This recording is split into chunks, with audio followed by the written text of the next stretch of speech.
गांव के बीचों बीच पुराना सा घर था जिसमें शांता देवी सास, उनके पति रामलाल ससुर, बेटा राजेश और बहू सीमा रहते थे। राजेश शहर की नौकरी में रहता था, लेकिन हर महीने छुट्टी में घर आता था। शांता देवी रसोई में खड़ी थीं। सीमा, जरा जल्दी जल्दी काम करो। गैस का सिलेंडर ऐसे ही खत्म हो जाएगा क्या?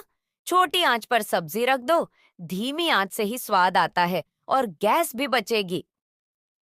माँ जी, सब्जी कच्ची ही रह जाएगी। लोग क्या सोचेंगे कि हमारे घर में ठीक से खाना भी नहीं पकता। अरे भगवान, हर चीज में इतनी कंजूसी भी अच्छी नहीं। घर वाले ही भूखे रहेंगे तो बचाया हुआ पैसा किस काम आएगा। आपको तो बस खर्च करने की पड़ी रहती है। मैं ही हूँ जो हिसाब से चलाती हूँ, नहीं तो ये घर कब का खाली हो जाता। राजेश, जो अभी अभी कमरे से निकला था, हंसते हुए बोला। माँ, पिताजी सही कह रहे हैं। आप हर चीज को पैसे से तौलना छोड़ दीजिए। कभी कभी खुलकर जीना भी जरूरी है। हाँ हाँ बेटा, तुम तो बाहर शहर में रहते हो। वहाँ तुम्हारी बीवी सीमा जितना चाहे खर्चा कर देती है। मैं ना देखती तो अब तक सारा पैसा पानी में बह जाता।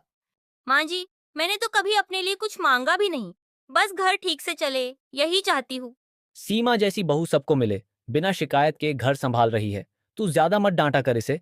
माँ, आपको ये बात समझनी चाहिए कि हर चीज बचाने से घर में प्यार नहीं बचता। पैसा तो आता जाता रहेगा, लेकिन रिश्ते अगर टूट गए तो फिर। बस करो तुम दोनों, मुझे ही खलनायक बना दिया इस घर में। उसी दिन शाम को सीमा का भाई राहुल अचानक घर आ पहुंचा। नमस्ते दीदी। अरे वाह, राहुल तू कब आया? अरे बेटा राहुल, बड़ा अच्छा किया आने का। चलो चलो बैठो। सीमा, जल्दी कुछ अच्छा सा बना। हाँ हाँ बना दो, पर ध्यान रखना बचे हुए खाने से ही बना लेना। नई सब्जी लाने की जरूरत नहीं है। माँ, ये तो सीमा का भाई है, हमारा मेहमान है। थोड़ी इज्जत करनी चाहिए। इज्जत का मतलब ये थोड़ी कि घर लुटा दो। सब्जी कल की बची है, उसे फेंकना थोड़ी है, वही गरम कर देंगे। कौन पहचान पाएगा? माँ जी, जब अपनी बेटी और दामाद आएंगे तब तो मिठाई के डिब्बे खुलेंगे और मेरे भाई के लिए बासी खाना। राहुल ने माहौल हल्का करने के लिए हंसते हुए कहा। कोई बात नहीं दीदी, मैं तो गांव का खाना खाने ही आया हूँ। बासी हो या ताजा, सब चलेगा। माँ, ये ठीक नहीं। जब अमित जी आते हैं तब आप पूरे गांव में ऐलान कर देती हैं कि मेरे दामाद आए हैं, और यहाँ अपने बहू के भाई के लिए आधी रोटी भी भारी लग रही है। भगवान, इंसान की पहचान इसी से होती है कि वो मेहमान को कैसे रखता है। आज तूने अपने ही घर की इज्जत मिट्टी में मिला दी। शांता देवी को गुस्सा तो आया, पर वो चुप रह गई। अगले दिन सुबह का समय था। सीमा कपड़े धो रही थी, तभी शांता देवी पास आई और बोली। सीमा, ज्यादा साबुन मत रगड़ना। एक टिकिया महीने भर चलनी चाहिए। यूं ही सब बहा देगी तो रोज नया खरीदते खरीदते कंगाल हो जाएंगे। माँ जी, कपड़े बिना साबुन के साफ कैसे होंगे? गंदगी रह जाएगी तो लोग क्या कहेंगे? अरे लोग क्या देखेंगे? कपड़े सुखाने के बाद कौन जांचता है धब्बे हैं या नहीं? भगवान, कम से कम कपड़े तो साफ रखने दो। बदन पर लगेंगे तो बदन भी बीमार पड़ेगा। बीमारी तो महंगे डॉक्टरों की दवा खाने से आती है। गरीब आदमी कभी बीमार नहीं होता क्योंकि वो बचत करता है। दोपहर को राहुल, सीमा का भाई, नहाने जा रहा था तो बोला। दीदी, तौलिया देना। सीमा ने अलमारी से नया तौलिया निकालना चाहा तो शांता देवी बोली। नहीं, ये नया तौलिया शादी ब्याह में काम आएगा। राहुल, तू वही पुराना गमछा इस्तेमाल कर ले, अभी भी काम चल जाता है।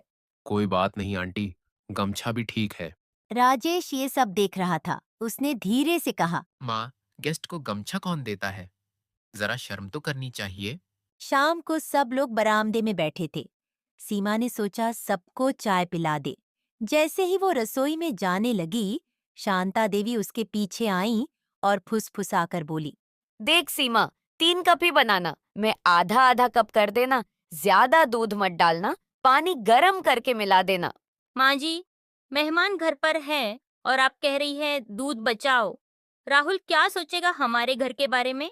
मेरे पैसे पे घर चलता है इसलिए मेरी मर्जी चलेगी। राहुल चाहे कुछ भी सोचे। जब चाय आई तो कप आधे आधे थे। राहुल ने पीते पीते देखा कि दूध का नामो निशान नहीं है। उसने मुस्कुराकर कहा, वाह दीदी, ये तो पहली बार पी रहा हूँ, पानी जैसी चाय। राजेश और ससुर ने एक दूसरे को देखा और चुपचाप कप रख दिया। सीमा के दिल में आग जल रही थी। सुबह का समय था। राहुल अपना बैग पैक कर रहा था। सीमा उदास होकर बोली, अरे भाई, इतनी जल्दी जा रहा है? और 2 दिन रह लेता। दीदी, काम धंधा भी देखना है, वरना बॉस नाराज हो जाएगा। लेकिन हाँ, तू चिंता मत कर, जब भी मौका मिलेगा फिर आऊंगा। सीमा की आंखें नम हो गईं। तू आया, यही मेरे लिए सबसे बड़ी बात है। राहुल ने जेब से एक छोटा सा लिफाफा निकाला और सीमा के हाथ में रख दिया। दीदी, ये मेरे तरफ से छोटा सा शगुन है। बहन के लिए हमेशा कुछ न कुछ तो लाना चाहिए। अरे नहीं, ये सब मत कर। तू इतना करके ही आ गया, यही मेरे लिए काफी है। दीदी, बहन के लिए भाई का प्यार ही तो सबसे बड़ा तोहफा है। रख ले। सीमा ने आंखों में आंसू भरकर लिफाफा ले लिया।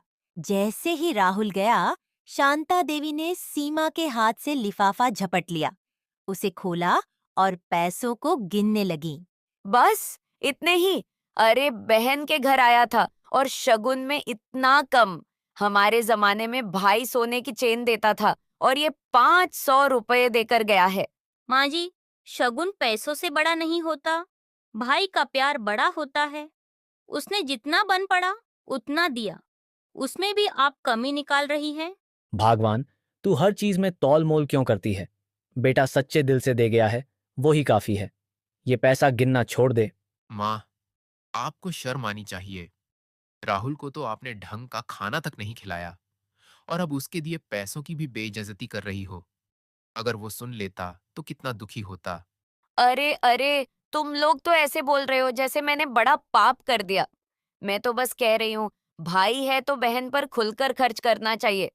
सीमा ने अंदर ही अंदर सोचा, जब मेरा भाई आया तो माँ जी को खर्च बड़ा भारी लग रहा था, और अब उसकी जेब देखकर उसे ही कंजूस कह रही है। असल में कंजूसी तो माँ जी की सोच में है, मेरे भाई में नहीं। अगले दिन दरवाजे पे घंटी बजी और शांता देवी ने दरवाजा खोला और उसकी आंखें चमक उठीं। बाहर उसकी बेटी और दामाद खड़े थे। अरे मेरी बिटिया और दामाद जी भी आ गए।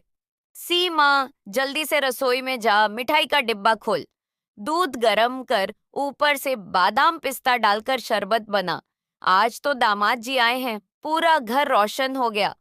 सीमा ने मन ही मन मुस्कुराते हुए सोचा, अब देखना माँ जी, आपकी ही दवा आपको छकाऊंगी। जब मेरा भाई आया था तब बासी खाना, आधी रोटी और पानी की चाय थी। अब आपके दामाद के लिए भी वही इंतजाम होगा। सीमा रसोई में गई और सब्जी का वही बासी बर्तन गरम कर दिया। दूध की जगह उबला हुआ पानी रख दिया और ऊपर से थोड़ा सा शक्कर डाल दी। मिठाई का डिब्बा तो उसने अलमारी में बंद कर दिया और प्लेट में बासी नमकीन परोस दी। ये लीजिए जीजा जी, घर का खाना। आजकल सादा ही खाया जा रहा है, सेहत के लिए अच्छा होता है। अरे, ये सब्जी तो लग रही है जैसे कल की बनी हो। जी हाँ, माँ जी हमेशा कहती है, बासी खाना गरम करके खाओ, स्वाद भी बढ़ जाता है और खर्च भी बचता है। शांता देवी का चेहरा उतर गया। पूजा ने दूध का गिलास उठाया, एक घूंट लिया और चेहरा बना लिया। ये तो दूध जैसा भी नहीं लग रहा। ये क्या पिलाया है? ये तो माँ जी का ही नियम है। बेटी, जब भी चाय या दूध बनाओ तो पानी ज्यादा डालो ताकि पैसे बचे। हम सब तो रोज यही पीते हैं। शांता देवी पसीने पसीने हो गईं। अरे नहीं नहीं सीमा, तुमने ये सब क्यों कर दिया? दामाद जी के लिए तो बढ़िया पकवान बनाने चाहिए थे। मिठाई कहाँ है? हलवा कहाँ है? वो लड्डू जो मैंने रखे थे। अरे माँ जी, वो सब तो मैंने वापस डिब्बे में रख दिया।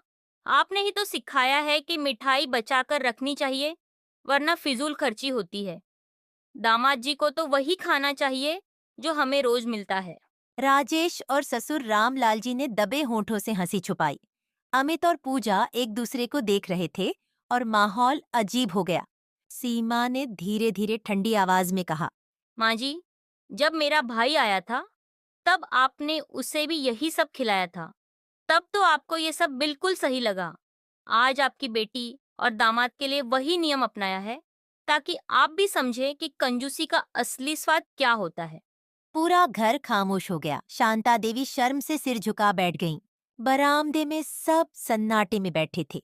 पूजा और अमित थाली में रखे बासी खाने को देख रहे थे। राजेश और रामलाल जी दबे होठों से मुस्कुरा रहे थे और सीमा चुपचाप खड़ी थी।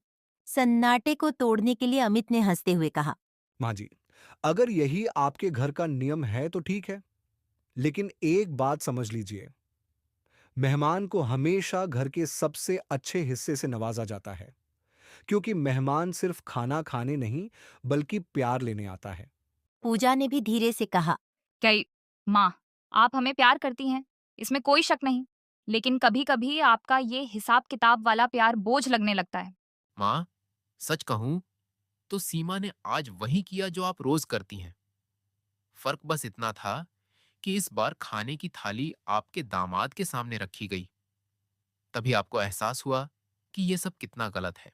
भागवान, मैंने तुझे हमेशा समझाया कि कंजूसी रिश्तों को तोड़ देती है। पैसे से घर चलता है, लेकिन रिश्तों से जीवन चलता है। आज तूने अपनी ही औलाद के सामने अपनी सोच की पोल खोल दी। शांता देवी की आंखों से आंसू निकल आए। वो धीरे धीरे उठी और सीमा के पास आईं। बहू, तूने आज मुझे आईना दिखा दिया। मैं हमेशा सोचती रही कि मैं बचत कर रही हूँ, लेकिन असल में मैं रिश्तों को गरीब बना रही थी। तेरे भाई को भी मैंने दुखी किया और तुझे भी हर दिन तानों से जलाया। आज समझ आया कि असली अमीरी तो दिल से होती है, पैसे से नहीं। माँ जी, मैं तो बस चाहती थी कि आप सबको बराबर समझे। भाई हो, दामाद हो या कोई भी, सब मेहमान होते हैं। सबको वही सम्मान मिलना चाहिए। शांता देवी ने सबके सामने हाथ जोड़ दिए। राहुल यहाँ नहीं है, लेकिन जब भी आएगा मैं उसे अपनी बेटी जैसा मानकर स्वागत करूंगी। और सीमा, तुझसे तो मैं अभी माफी मांगती हूँ। मुझे माफ कर दे बहू। सीमा की आंखों से भी आंसू निकल आए। माँ जी, आप मेरी माँ जैसी है।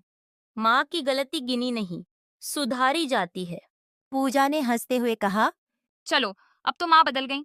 अब हमें असली खाना मिलेगा या नहीं? हाँ दीदी, अब तो मैं रसोई से गर्मा गर्म पराठे और हलवा लेकर आती हूँ। शांता देवी ने भी हंसते हुए कहा, आज मैं खुद अपनी बहू के साथ रसोई में हाथ बटाऊंगी। अब ये घर हिसाब किताब से नहीं, खुले दिल से चलेगा। उस दिन के बाद से शांता देवी ने अपनी सोच बदल दी। पैसा बचाना जरूरी था, लेकिन अब वो प्यार और इज्जत पर कंजूसी नहीं करती थीं। राहुल अगली बार जब आया तो उसे वही गरिमा और मान मिला जो अमित को मिलता था। सीमा ने मन ही मन सोचा, कभी कभी जिंदगी में सबक देने के लिए शब्दों से नहीं, कर्मों से जवाब देना पड़ता है। पैसा रिश्तों को नहीं बल्कि दिलदारी रिश्तों को अमीर बनाती है।